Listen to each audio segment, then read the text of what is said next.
Hello friends, welcome to the next class of Learn English with Rosie Whittle. Find out errors में आज देखते हैं कि क्या नया सीखने जा रहे हैं. शी हैज़ एटीट्यूड, उसके अंदर एटीट्यूड है, अकड़ है. एटीट्यूड मीन्स नज़रिया भी होता है, लेकिन यहाँ पर इसका मतलब है अकड़. And so is her brother, और यही हाल उसके भाई का भी है. अब दोनों तरफ बात तो सेम ही कही जा रही है, लेकिन यहाँ पर हैज़ लगाया जा रहा है और यहाँ पर इज़. ये ठीक है, शी हैज़ एटीट्यूड. किसी के अंदर क्या गुण या क्या दोष है उसके लिए हम हैज़ हैव लगाते हैं, इज़ एम आर नहीं लगाते. तो यहाँ पर भी हैज़ आना चाहिए. सो हैज़ हर ब्रदर, यानी उसके भाई का भी यही हाल है. अब यहाँ पर हेल्पिंग वर्ब भी यही है, मेन वर्ब भी यही है, सब कुछ यही है, तो हमें इसको यहाँ लगाना पड़ेगा. और क्योंकि ब्रदर एक ही है तो हैज़ आएगा. वी हैव नो मनी, हमारे पास बिल्कुल भी पैसा नहीं है. We had better cancel a programme, तो हमारे लिए बेहतर यही होगा. हम पास्ट की बात नहीं कर रहे, हालांकि हम ये पास्ट के शब्द यूज़ करें, लेकिन हम पास्ट की बात यूज़ नहीं कर रहे.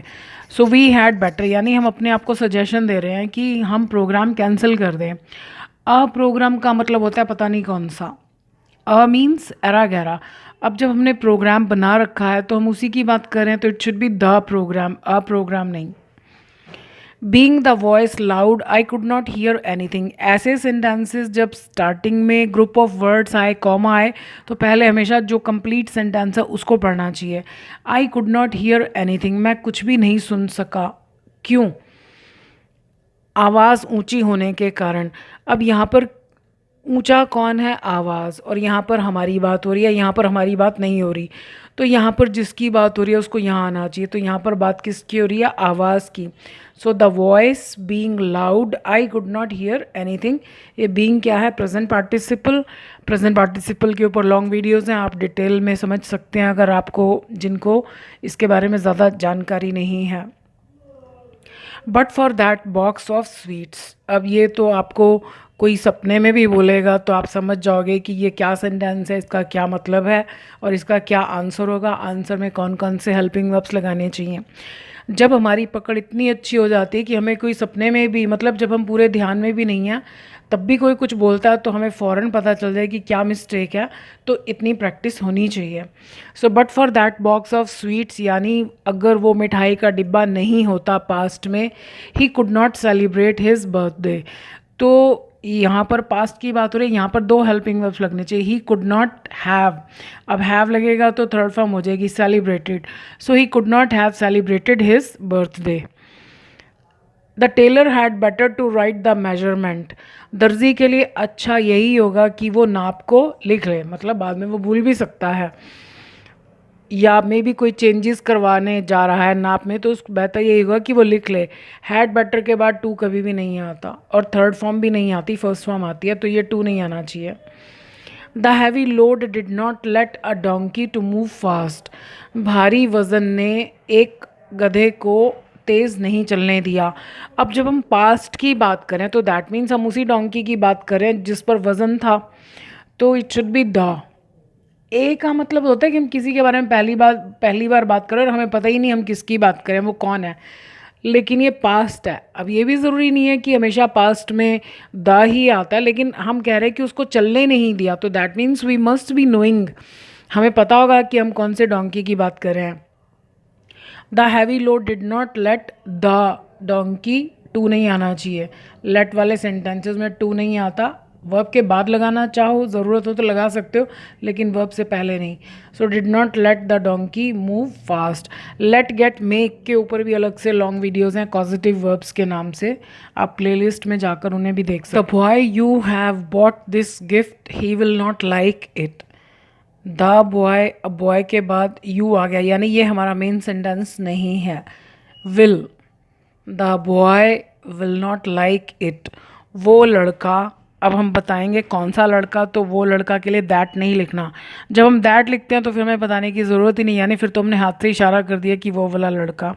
सो the boy will not like it, ये तो ठीक है कि वो लड़का उसको पसंद नहीं करेगा, मतलब किसी चीज़ को. किस चीज़ को? You have bought this gift, तुमने यह गिफ्ट खरीदा है. ये दोबारा ही नहीं आना चाहिए क्योंकि सब्जेक्ट लगा हुआ है. अब इसमें गलती क्या है? जब भी आपको ये बीच वाले में गलती नहीं समझ में आ रही हो ना, तो आप इसको इस सेंटेंस में जहाँ ये फिट होता है फिट करके देखिए, आपको गलती पता चल जाएगी।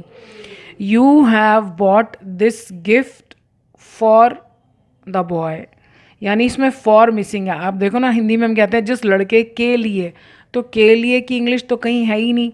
अब के लिए क्या है, फॉर प्रपोजिशन है। तो जब भी इस क्लॉज में प्रपोजिशन आ रही है तो उसकी दो जगह, या तो इसके फ़ौरन बाद फॉर हुम, फॉर विच नहीं, फॉर होम। फॉर के बाद हु कभी भी नहीं आता, क्योंकि फॉर प्रपोजिशन है, तो प्रपोजिशन के बाद वाला जो शब्द होता है वो ऑब्जेक्ट फॉर्म में होना चाहिए। तो हुम आता है ऑब्जेक्ट के बारे में पूछने के लिए। तो एक आसान तरीका ये है कि यहीं पर फॉर हुम लगा दिया जाए। दूसरा अच्छे वाला तरीका जो एडवांस लेवल का है, उसके लिए आप क्या करो, पहले तो उसको पूरा लिखो। You have bought this gift for the boy, मतलब इसको आप इसी सेंटेंस में लाओ कि कहाँ आता है। तो यानी you have bought this gift for, gift के बाद आ रहा है फॉर। तो अगर हम यहाँ फॉर लिखेंगे तो फिर हमें यहाँ हुम लिखने की ज़रूरत नहीं, लेकिन अगर हमने यहाँ फॉर लिखा तो हुम हमें ज़रूर लिखना पड़ेगा। So the boy for whom you have bought this gift will not like it, या the boy you have bought this gift for will not like it. The mother can not let her sick child to go school. जब हम mother के बारे में कुछ नहीं बता रहे कि किसकी मदर, तो उसके आगे मदर फादर के आगे द नहीं आना चाहिए। Mother can not let her sick child, माँ अपने बीमार बच्चे को या तो ऐसा करने नहीं देगी या उसके साथ होने नहीं देगी। तो जाना किसने, चाइल्ड ने ही जाना है। तो ये करने देने वाला सेंटेंस है, यानी एक्टिव वॉइस, क्योंकि ये काम चाइल्ड ने करना, नहीं तो हम बी प्लस थर्ड फॉर्म लगाते। मैंने आपको बताया कि लेट के बाद ऑब्जेक्ट के तुरंत बाद जो वर्ब आता है उसके आगे टू कभी भी नहीं लगता।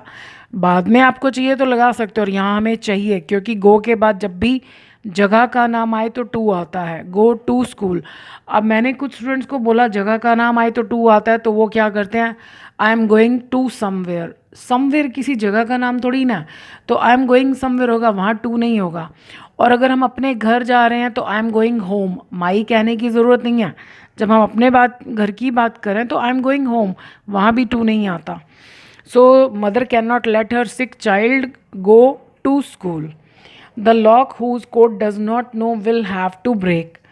The lock will have to break, यानी ताले को तोड़ा जाना पड़ेगा। ये have to, is to, infinitives में आप देख सकते हैं इनका क्या मतलब होता है। हैव टू का मतलब है करना पड़ेगा। अब सब्जेक्ट कौन है, लॉक, और काम क्या है, तोड़ना। तो लॉक तो तोड़ेगा नहीं, यानी पैसिव वॉइस। तो इन्फिनिटिव का पैसिव वॉइस हमेशा to be plus third form. आपको पता है पैसिव वॉइस दो चीज़ों के बिना नहीं बनता, be plus third form. So the lock will have to be broken. तो हमने मेन क्लॉज को तो ठीक कर लिया, प्रिंसिपल क्लॉज को, कि ताला तोड़ना पड़ेगा। अब कौन सा ताला, whose code does not know, जिसका कोड नहीं जानता है। ये नहीं जानता है, पैसिव वॉइस होना चाहिए, यानी इसको नहीं जाना जाता है। Whose code is, passive voice में डू डज कभी भी नहीं आता, ना डिड आता है, क्योंकि डू डज डिड की बी के साथ बनती नहीं है। डू डज की जगह इज एम आर आता है और डिड की जगह वॉज वर आता है। So whose code is not known. So the lock whose code is not known will have to be broken. वो ताला जिसका कोड नहीं मालूम उसको तोड़ना पड़ेगा। सो आज के लिए इतना ही। वीडियो को ज़रूर शेयर कीजिएगा अगर किसी की हेल्प हो सकती है तो। So thank you for watching this video.